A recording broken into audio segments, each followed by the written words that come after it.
예, 다음은 심층 인터뷰 시간입니다. 푸드플랜 뉴스농장 첫 번째 초대 손님으로 송원규 농정전환 실천 네트워크 정책실장님을 모셨습니다.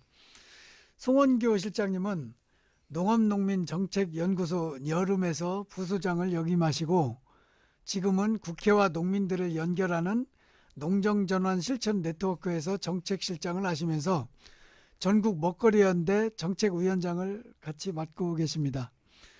오늘 첫 번째 손님으로 송 박사님을 모신 것은 그동안 전국의 139개 지자체들이 1억에서 3억 원에 이르는 예산을 들여 수립한 푸드플랜 정책이 지금은 어떤 상황에 있고 앞으로 어떻게 진행될 것인지에 대한 이야기를 이제 듣기 위해서입니다.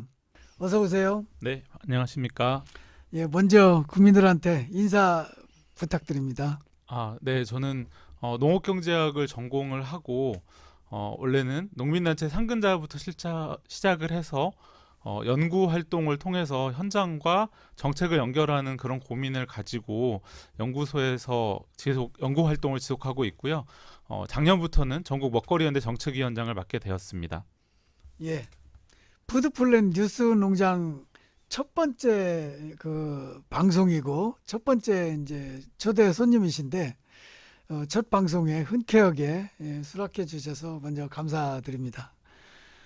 먼저 푸드플랜을 주제로 유튜브를 한다는 이야기를 듣고 어떤 생각을 좀 하셨는지 좀 궁금합니다. 먹거리 정책 아까 이두효 소장님께서 말씀하셨는데 오늘 다룬 주제만 해도 출연진이 몇 분 좀 여러 사정을 빠지셨는데도 불구하고 상당히 방대한 먹거리 정책의 영역을 또 생산과 소비 그리고 전체 먹거리 체계 우리가 이제 앞으로 더 이야기할 것 같은데요. 이 먹거리가 땅으로부터 나와서 우리 식탁에 소비되고 또 폐기되고 순환이 되는 전체 과정을 다루는 정책들을 어떻게 하나하나씩 풀까 사실 제가 걱정이 되기도 했는데 오늘 각 분야의 전문가분들이 모이셔서 각각 준비하신 뉴스 브리핑을 들어보고 나니까 저도 배우는 점이 많았고요. 앞으로 아마 시청자분들께서도 내가 평소에 먹거리를 사서 먹는 거로만 생각하다가 하나씩 그 분야별로 지식과 궁금증이 생기면서 많은 질문들이 쏟아질 것 같다. 그래서 앞으로는 이 기본 패널 분들께서 매주 준비하실 내용이 더 늘어날 것 같은데 그거를 앞으로 얼마나 길게 매주 촬영을 하실지도 참 궁금했습니다. 우리 패널들이 준비하는 거는 각 분야별로 이제 뉴스를 이렇게 전해주는 것이라서 아마 계속 그 중단은 없을 겁니다. 예, 아까 이제 말씀드린 것처럼 이제 푸드 플랜이 이제 문재인 정부의 이제 핵심 정책이었고, 그리고 사실은 지금은 그 푸드 플랜 정책이 끝난 게 아닌데, 근데 지금 푸드 플랜 정책이 한참 진행이 될 때도 사실은 잘 몰랐는데, 지금은 아예 푸드 플랜이라는 이 말 자체도 지금은 잘 나오지 않고 있고, 그래서 좀 이게 푸드 플랜 정책이 지금 어떤 상황에 있는지, 그 상황하고 앞으로 어떤 식으로 발전해 가야 되는지 이제 같이 우리도 그렇고 이 유튜브를 보시는 분들도 그렇고 같이 이제 공부하는 의미에서 이렇게 모셨습니다. 이제 먼저 이제 간단하게 좀 이렇게 좀 설명 좀 해주시고, 그리고 이 말씀을 듣고 나서 우리가 이제 궁금한 것들을 이제 질의응답하는 식으로 이렇게 풀어가면 오히려 더 푸드플랜에 대한 이해가 좀 쉽지 않을까 이렇게 해서 좀 그렇게 준비를 좀 했습니다. 예, 그래서 좀 말씀을 좀 지금부터 이제 본격적으로 듣도록 하겠습니다. 예, 부탁드립니다. 네, 2017년에 문재인 정부의 국정과제로 시작이 되었습니다. 그래서 지금 우리가 쓰고 있는 푸드플랜 뉴스농장 이 표현 그대로 푸드플랜을 국가와 각 지자체별로 수립하게 하겠다라고 하는 국정과제로서 시작이 되었고요. 처음에 이제 선도지자체라는 명칭으로 아직 그 지자체 행정 공무원들조차도 되게 생소하던 시절에는 먼저 하겠다라고 나서는 지자체들부터 정부에서 공모를 통해서 선정을 하고 시작을 했었습니다. 가장 그 시작은 사실 전주시에서 2015년도에 전주시 푸드플랜이라는 것을 연구 용역을 통해서 좀 내용을 진행시킨 바가 있고, 그것을 가지고 지역에서 먹거리를 가지고 할 수 있는 다양한 사업들을 종합적인 계획으로 만드는 데서 그게 시작되었다고 볼 수 있습니다. 그리고 그런 것들이 광역 단위에서는 서울에서는 먹거리 마스터 플랜이라고 하는 것으로 이제 알려진 바가 있고요. 지금 이제 간단하게 수치를 통해서 살펴보면 우리나라에 226개 기초 시군구 지자체가 있고요. 17개의 광역 시도가 있는데, 그 중에 일정하게 그 생산 소비를 같이 고민할 수 있는 159개 시군을 대상으로 지금은 지역 먹거리 지수라고 하는 걸 평가를 하고 있거든요. 그러니까 다른 곳들도 당연히 먹거리 계획을 수립할 수 있지만, 일단 정책적으로 이제 평가를 하는 체계는 159개 지자체를 대상으로 우선적으로 공식적으로 하고 있고, 다른 나머지 특별시나 이런 곳들은 이제 별도로 지금 시범 사업 단계로 좀 이제 먹거리 지수라는 걸 평가를 하는데요. 그래서 간단하게 수치로 말씀을 드리면, 처음에는 이 자료 자체를 제출하지 않는 지자체가 60개 가까이 되었습니다. 그런데 가장 최근에 진행된 먹거리 지수 조사에서는 27개 지자체만 자료를 제출하지 않았습니다. 즉 159개 중에 27개를 제외한 나머지 지자체는 모두 이 계획과 관련한 무언가를 진행하고 있고, 우리도 이걸 하고 있으니까 평가를 해달라라고 하는 그런 이제 지표를 지출하고 있는 상황입니다. 그래서 방금 소장님께서 뭔가 현 정부가 되고 나서 푸드플랜이라는 용어도 잘 안 들리고 조금 우려스러운 목소리를 말씀을 해주셨는데, 일단 지자체들은 계속 늘어나고 있고, 어떻게 보면 이건 저는 이제 제 개인적인 사견입니다만 정치적인 문제라고 볼 수 있는데, 문재인 정부를 별로 좋아하지 않았던 지자체들은 이게 국정과제였기 때문에 오히려 소극적이었었던 그런 측면이 있었습니다. 그런데 이미 시작한 지자체들은 계속 가는 것이고, 문재인 정부 색깔과 정치적 색깔과 맞지 않았던 지자체들이 최근에 오히려 열심히 하고 이제 자료를 제출하게 된 상황이 됐습니다. 그렇기 때문에 어떻게 보면 저는 이제 조심스럽게 이 흐름이 끊기지는 않을 거다라는 생각을 가지고 있고요.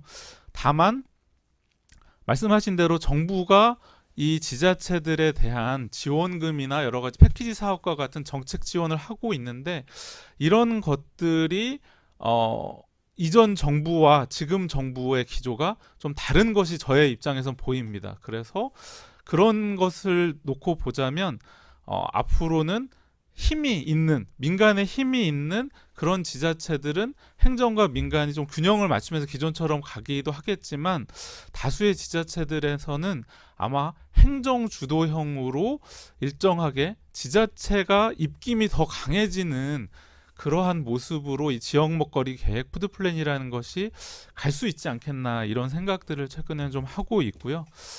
그런 모습들 속에서 이제 이 뉴스 농장이 지향하는 민간과 행정이 협력해서 만들어가는 지역 단위의 먹거리 계획이라는 것을 우리가 어떤 모델로 어떤 방식으로 추진할까라고 하는 것들이 더욱 중요해진 시점이라고 생각을 하고 있습니다.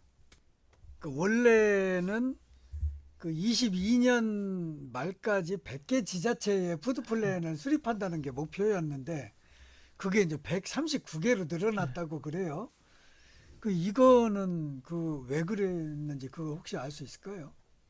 지자체들의 반응이 상당히 예상을 뛰어넘을 정도로 더 적극적이었다라고 볼 수 있겠습니다. 이제 이 부분은 초기에는 로컬푸드 직매장을 경쟁적으로 만드는, 이제 농협도 만들고 엘리트 농부처럼 민간이 주체가 되는 직매장도 만들고, 이런 것들부터 그냥 사업적인 성과로만 바라봤었는데, 이런 부분들이 지역에서 이 푸드플랜 계획을 수립하는 것을 통해서 우리 지역에서 만들 수 있는 것들이 되게 많다라는 것을 행정도 이해하고 함께 참여하는 다양한 시민사회, 또 학교, 공공급식의 영역, 그리고 최근에 와서는 먹거리 돌봄에 대해서 지역사회에 참 고민이 많습니다. 그래서 어르신들부터 우리 아이들까지 혹은 우리 지역사회의 약자들의 집단들에 대한 취약 집단에 대한 먹거리 돌봄까지 많이 확장이 됐는데 이것이 그만큼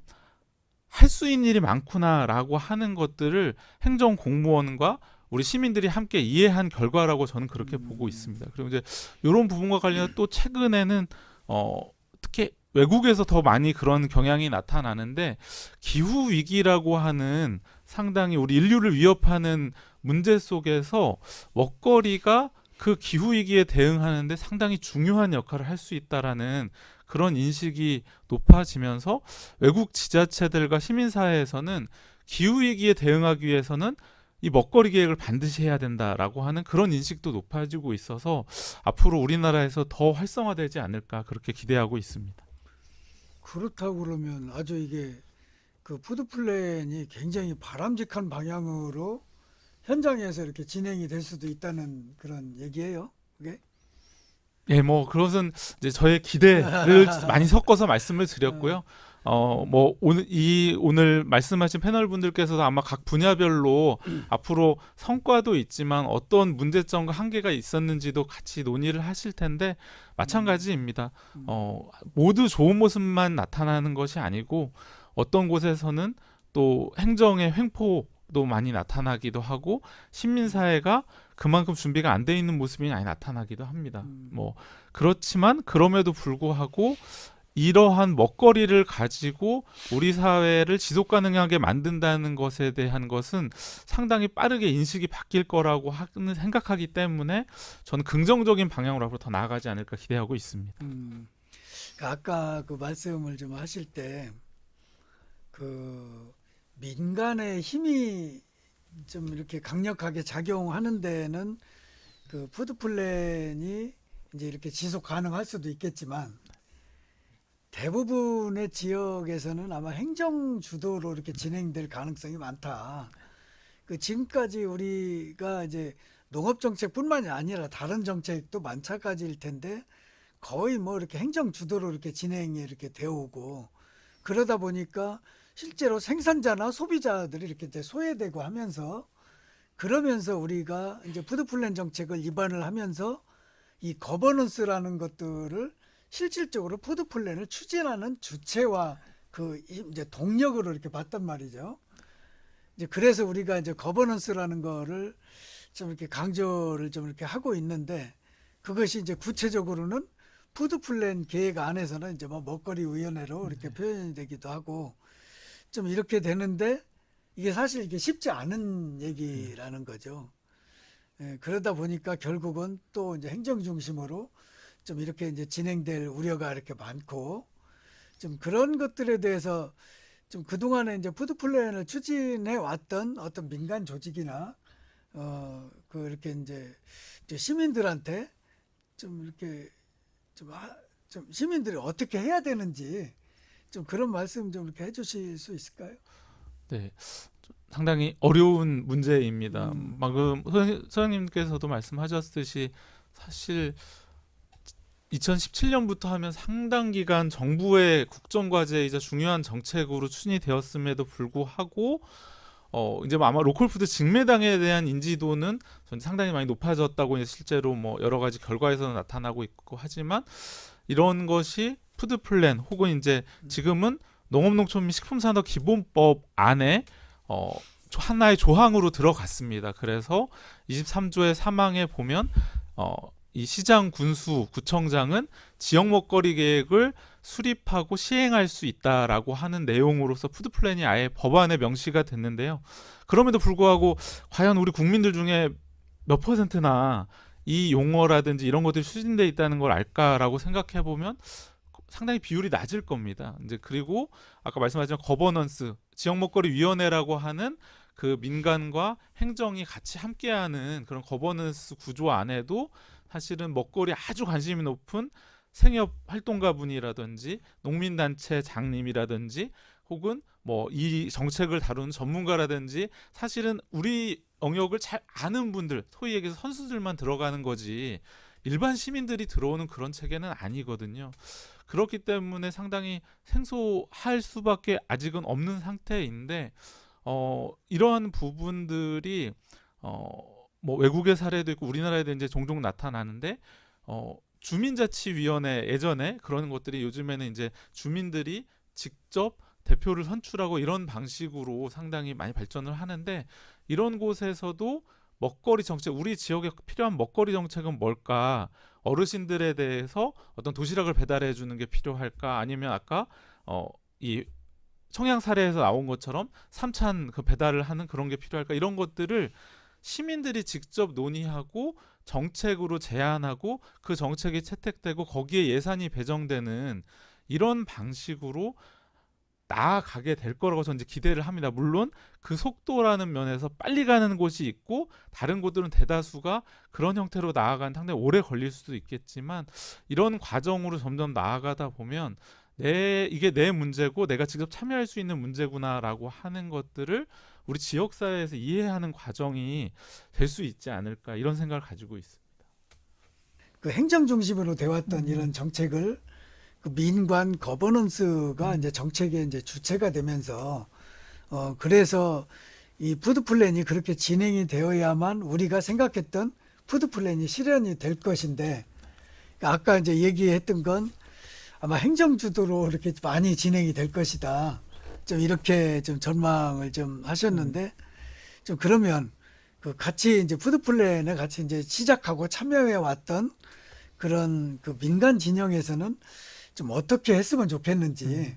사실은 애초에 이 푸드 플랜이라는 것 자체가 다른 정책들하고는 다르게 위에서 기획하고 예산을 내리면 아래에선 실행하는 그런 일방적인 하향식으로 설계되지 않았다는 특징이 있었어요. 우리나라 정책과는 기존의 정책들과 좀 달랐는데요. 그래서 농식품부, 주무부처인 농식품부에서조차도 이거를 수립할 때는 먹거리 위원회라는 걸 꼭 소집을 해가지고 구성을 해서 시민사회 함께 논의를 해라. 시민들의 참여를 반드시 같이 해야지만 우리도 지원을 할 것이다. 이제 이런 방식으로 해왔는데 그럼에도 불구하고 그런 방식으로 추진하는 것이 우리 시민들도 익숙하지 않고 행정도 익숙하지 않기 때문에 여전히 좀 어려운 점들을 겪고는 있습니다. 그래서 저는 이제 지금 시점이 우리들의 다양한 상상력이 필요한 시점이다라고 생각을 하는데요. 아까 학교급식, 공공급식, 또 식생활 모니터링, 생산자들이 참여하는 또 친환경 농업이 더 확대되는 우리 로컬푸드 안에서 이러한 여러 가지 로컬푸드 직매장 여러 사업들이 있는데 더 시민들이 참여하는 방식으로 이 정책들을 설계하려면 어떻게 해야 될까 이런 부분들을 행정보다는 우리가 상상하고 그게 실현 가능하다는 것을 행정을 설득하고 이끌어 나가는 방식이 될 거라고 봅니다. 그래서 하나의 사례를 들자면 아까 말씀드린 대로 우리 사회에 돌봄이 필요한 다양한 집단이 있고 그 돌봄이 필요한 집단들은 여러 문제들을 겪는데 일자리가 없다든지 주거가 불안정하다든지 뭐 건강이 안 좋다든지 여러 가지 있는데 이러한 분들의 돌봄 속에 항상 결합되는 게 바로 먹거리입니다. 그래서 지역사회에서 먹거리와 돌봄을 연계하는 게 큰 관심사가 있는데요. 그래서 예를 들면 옥천군에서는 최근에 어떤 고민을 하고 있냐면 모든 면 단위에서 이 먹거리로 돌봄을 하는 다양한 형태의 식당을 모색을 하고 있습니다. 그래서 어떤 식당은 농번기에 농민들을 위한 식당으로서 농민들이 직접 운영하는 식당도 있고 어떤 지역에는 아이들이 농촌 지역에서 돌봄 시설이 부족하기 때문에 이 아이들을 돌봄을 하는 그런 전문 집단에서 기관에서 식당을 운영하기도 하고 청년들 식당을 운영하기도 하고 이런 식으로 면마다 식당을 구성해서 이것을 지역 먹거리 계획의 핵심 사업으로 가려고 하고요. 이게 예산을 마련해야 되니까 그럼 예산을 어떻게 할까? 행정에게도 요구하지만 우리 요즘에 하고 있는 기부 형태라는 것들을 또 도입을 해서 그 식당의 재원으로 마련할 그런 다양한 고민들을 합니다. 이런 식으로 시민이 더 적극적으로 참여할 수 있는 먹거리 계획, 정책은 뭐가 있을까? 이런 식으로 다양하게 구성하고 이런 것들을 우리 지역의 먹거리 계획 속에 녹여내는 방식으로 저는 갈 수밖에 없다. 그것이 상당히 생각이 경직되어 있는 공무원들과 함께 풀어나가면서도 시민 참여도 이끌어낼 수 있는 그런 방식이 되지 않을까 이런 생각을 해보게 됩니다. 그래서 이러한 방식은 누가 보여준 적도 없고 아직 정형화되어 있지 않아서 사실 많은 여기 계신 또 특히 지역사회의 핵심 활동가 분들이 같이 구상을 해나가면서 시민들과 같이 여러 가지 시도들을 해보는 방식으로 활성화될 수 있지 않을까 저는 이제 그런 고민을 요즘 하고 있습니다. 그러면은 그게 이제 농번기 때 이제 그 식당을 운영하고 네. 이렇게 하는 건 어떤 뭐 그 공공급식 개념으로 접근하는 건가요? 아니면은 뭐 그 식당 자체를 그렇게 이제 운영을 한다는 건지.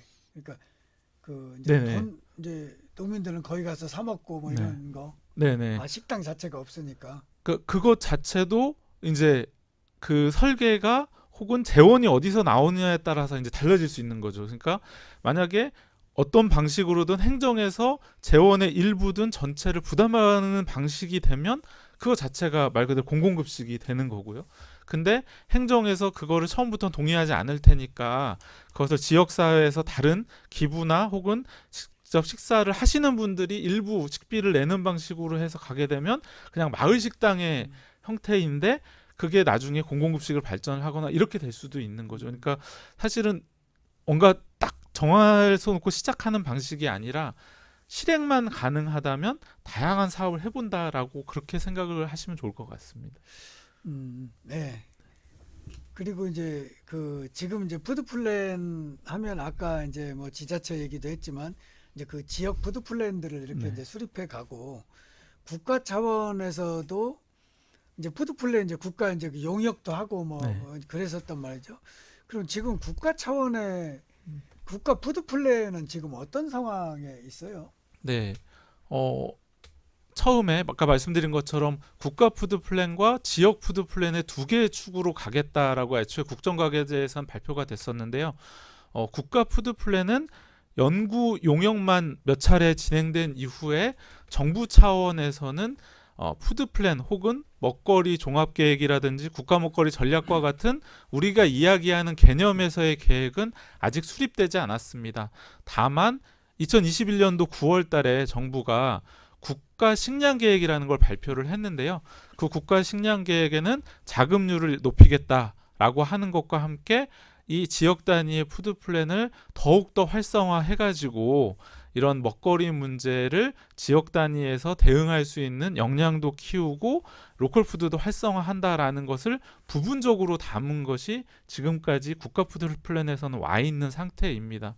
그렇기 때문에 아까 말씀드렸듯이 법에도 지역 먹거리 계획만 법에 들어가 있지 국가의 계획은 지금 우리나라의 법률상에 아직 존재하지 않습니다. 그래서 시민사회에서는 저희 먹거리 연대에서도 마찬가지인데요. 국가의 먹거리 계획 혹은 먹거리 전략까지도 수립하는 근거를 법에 넣어야 된다라고 해서 먹거리 기본 법안이라고 하는 것을 만들었고요. 일단 먹거리 기본 법안이 국회까지는 들어갔습니다. 지금 국회 3개의 먹거리 기본 법안이 발의가 되어 있고 농림축산해양수산위원회에 지금 배정까지는 되어 있는데 현재 상황으로 본다면 21대 국회 안에서는 이 법안이 통과되기는 어렵다고 판단이 됩니다. 그러면은 그 지역 푸드 플랜을 이렇게 이제 수립하고 용역을 마치고 이제 지역 푸드 플랜을 수립하고 하면 거기 이제 그 시스템이 이제 나오잖아요. 뭐 네. 먹거리 위원회도 네. 있고 먹거리 위원회 분과는 어떻게 설치하고 이런 내용들이 있는데 그러면서 그거를 추진하기 위한 뭐 조례를 개정을 하고 이렇게 진행이 되는데 그러면 국가 차원에서는 뭐 한참 뭐 얘기가 될 때는 뭐 그 먹거리 위원회를 뭐 총리 산하에 두니 뭐 어쩌니 막 이런 얘기들이 있었는데 그럼 지금은 국가 푸드 플랜에는 그런 계획 같은 거는 없는 거예요? 구체적으로. 예, 정부 차원에서 공식화된 내용은 아까 말씀드린 국가 식량 계획에 지역 먹거리 계획을 활성화한다는 것 외에 국가 차원에서 뭘 한다라고 하는 내용은 사실상 공식적으로 발표된 게 하나도 없는 상태이고요. 그래서 기본 법안 이 먹거리 기본 법안 안에 말씀하신 대로 국무총리 산하의 부처 간의 아까 말씀하신 대로 부처별로 먹거리들이 다 정책이 분산되어 있기 때문에 총괄하는 위원회를 만드는 법안이 발의만 되어 있는 상태입니다. 그래서 법안이 통과된다면 법이 통과된 거기 때문에 국가가 따라야 되는 거라서 그렇게 가게 되겠지만 법 통과 이전에는 아직까지는 국가 차원에서는 이것을 실행하거나 국가 단위의 계획을 수립할 의지는 없는 것으로 보입니다. 당연히 이제 푸드 플랜이라는 이름으로 뭐 예산도 없을 것이고 네. 그러면은 이제 아까 이제 그 농업농촌 기본법에 네. 그 이제 지역에서 지자체가 푸드 플랜을 수립할 수 있도록 하는 그 조항이 있다고 그랬는데 네. 그러면은 그 조항에 따라서 예산을 만들 수 있는 어떤 근거가 이렇게 만들어진 건지 그 설명 좀 해주시죠. 네네. 그 농업농촌 및 식품산업기본법 안에 시장, 군수, 구청장, 즉 지자체장이 우리 지역에 필요한 먹거리 정책에 대해서 지역 먹거리 계획을 수립할 수 있도록 되어 있기 때문에요. 이것에 대해서 국가도 예산을 통해서 지원할 수가 있고 지자체도 그거를 실행하기 위해서 필요한 예산을 만드는 근거로서 그 조항이 자리하고 있습니다. 그러니까 지금까지 이제 우리가 이제 푸드 플랜 정책을 쭉 진행을 해 오면서 결과적으로 이제 귀결된 거는 이제 그렇게 이제 지자체의 농업농촌 기본법에 네. 지자체에서 할 수 있도록 했다는 거. 예. 일단은 이제 우리 상황이 이제 그 정도 상황에 있다는 걸로 좀 이렇게 좀 알겠습니다. 그럼 이제 좀 마무리하면서 그 우리가 어떻게 보면 많은 사람들이 그래요. 푸드 플랜이라는 이 무거운 주제를 가지고 유튜브를 한다고 하니까 좀 굉장히 전부 다들 걱정들 많이 하고 하는데 좀 송 박사님께서 좀 격려의 말씀 좀 한 말씀 좀 해주시고 마무리하죠. 네. 아까 패널 한 분 한 분이 직접 준비한 이슈와 우리 지역 이야기로 다 채워주시는 것을 아주 감명 깊게 봤는데요. 근데 제가 얘기하는 것처럼 저는 이제 중앙 정부나 어쨌든 지역 정부, 지방 정부에서 그 큰 계획을 수립하는 연구 용역이라든지 이런 큰 이야기들만을 다루는 연구자여서 제 얘기는 사실 되게 재미없게 들리실 수밖에 없고요. 뭐 제가 재미없는 사람이기도 그렇지만 아까 패널 분들이 채워주신 그런 이야기들은 우리 지역에서 이런 방식으로 추진을 해봤는데 어떤 건 잘 되고 어떤 건 안 되더라. 또 다른 지역에서는 이런 시도를 해봤는데 이게 한번 해볼 만한 거리더라. 이런 식으로 하나하나 구체적으로 다뤄 나가시게 될 것 같아요. 이제 그 과정들 속에서 경기도나 김포 혹은 유사한 다른 지역에서 시도해볼 만한 다양한 사례나 아이디어들이 발굴이 되고 검증이 되는 과정이 될 거라고 저는 생각이 들고요. 그래서 뭐 그냥 가볍게 저의 오늘 들으면서 아이디어 같은 거를 말씀을 드려보면 찾아보면 진짜 먹거리 문제는 모든 사람들의 삶에 녹아져 있는 문제입니다. 그래서 오늘 나온 주제들 중에 하나를 보면 유보통합 문제, 특히 유보통합 문제를 가지고 고민해온 또 우리가 잘 알고 있는 또 분들이 정치하는 엄마들이 최근에도 계속 이 유보통합과 이 어린이집, 유치원 간의 급식 격차, 또 지역들 간의 급식비 격차 이런 문제 해결해야 된다. 이런 이야기들을 계속 여러 경로를 통해서 이 먹거리 연대로 들어오거든요. 그러면 그 구체적인 현안들을 가지고 그 활동하시는 분들과 더 아이디어를 하기 위한 그런 내용도 진행해 볼 수 있을 것 같고요. 또 다른 사례로서 청년들도 요즘 먹거리 문제가 아주 심각합니다. 편의점 먹거리라든지 혹은 먹거리에 끼니조차를 챙기지 못하는 그러한 아직 그 일자리로 진입하지 못한 다양한 청년들의 먹거리 문제도 있는데 그런 것들을 해결하기 위한 또 그런 고민들 이런 것들 하나하나 발굴이 되어 갈 거라고 저는 이제 보여지거든요. 그러면 그러한 이야기들 속에서 점점 이 이야기에 관심 있는 분들이 시청자로서 또 직접 이 자리에 오셔서 함께 이야기하는 또 하나의 시민 한 분 한 분으로서 여기에 손쉽게 참여할 수 있도록 다양한 경로와 여러 가지 이야기들을 풀어놔 주시면 자연스럽게 이 시청하시는 분들도 많이 늘어나고 한 번쯤 출연하자, 나 좀 출연하게 해달라, 나도 하고 싶은 이야기가 많다라고 하는 분들도 정말 많아지지 않을까 그런 생각이 들었습니다. 예, 아유, 감사합니다. 예, 그러면 지금까지 송원규 농정전환 실천 네트워크 정책실장님으로부터 푸드플랜 정책이 어떻게 진행되고 있고 하는지를 이제 그리고 앞으로 어떻게 이제 진행이 되어야 하는지 좀 이렇게 좀 좋은 말씀 잘 들었습니다. 지금까지 수고해 주신 송원규 박사님에게 우리 큰 박수 한번 보내드립시다. 네, 감사합니다. 예, 감사합니다. 안녕히 가세요. 네, 감사합니다. 모두 걱정들 많으셨는데 오늘 첫 방송 무사히 잘 마쳤습니다. 예, 그동안 준비해 주신 모든 분들에게 감사드립니다. 먼저 그 안정적인 그 촬영을 위해서 직접 스튜디오를 만들고 이후 영상 편집까지 담당해 주실 최영식 별미디어 대표님에게 감사드립니다.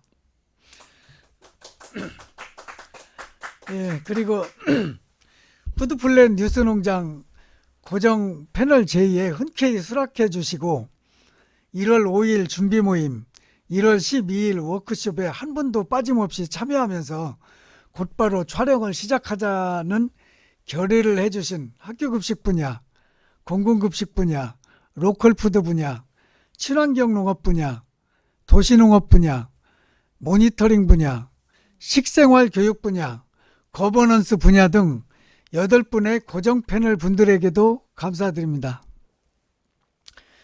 시작이 반이라고 합니다.